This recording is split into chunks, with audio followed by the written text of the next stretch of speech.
আজকে আমি আপনাদের সামনে একটা মজার এবং স্পেশাল একটা ভাজি নিয়ে চলে এসেছি। অনেকে ইতিমধ্যে চিনে থাকবেন, এটা আসলে কাঁচাও খাওয়া যায় এবং তরকারিতে কিংবা ভাজিতে যাই বলেন যে কোনো কিছুতেই খেতে কিন্তু দারুণ মজা। তবে অনেকে এটা খেতে আবার নাও পছন্দ করতে পারেন, এটা যার যার ব্যক্তিগত ব্যাপার। কিন্তু আমার কাছে এই পেঁয়াজের ফুলকা বা পেঁয়াজের কলিগুলো খেতে কিন্তু দারুণ ভালো লাগে, তাই আপনাদের সাথে শেয়ার করলাম। আমি এই পেঁয়াজের কলিগুলো নতুন আলু দিয়ে ভাজি করব।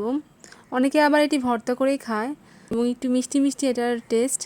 তো আমার বাচ্চারা তো অনেক পছন্দ করে। আমি এখন কড়াইতে একটু সরিষার তেল দিয়ে দিলাম, কাঁচা মরিচ এবং পেঁয়াজ দিয়ে কিছুক্ষণ নেড়ে নিচ্ছি। তারপর আমার কেটে রাখা পেঁয়াজের কলিগুলো আমি তেলের উপরে দিয়ে দিলাম এবং পরিমাণ মতো লবণ দিয়ে দিলাম এবং হলুদের গুঁড়ো দিয়ে দিলাম।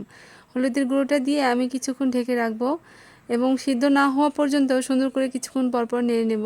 শীতের সময় এই পেঁয়াজের ফুলকাটা আমরা রান্নায় কম বেশি সময় ব্যবহার করে থাকি। আমি এই পেঁয়াজের ফুলকাগুলোকে খুব সুন্দর করে ভেজে নিয়েছি এবং গরম গরম ভাতও নিয়েছি। ভাতের সাথে এই পেঁয়াজের ফুলকা ভাজি খেতে কিন্তু দারুণ ভালো লাগে। আর তাছাড়া আমি কাঁচা খেতেও কিন্তু পছন্দ করি এই পেঁয়াজের ফুলকাটা। আপনাদের কাছে কেমন লাগে এই পেঁয়াজের ফুলকাটা অবশ্যই কমেন্টে জানাবেন।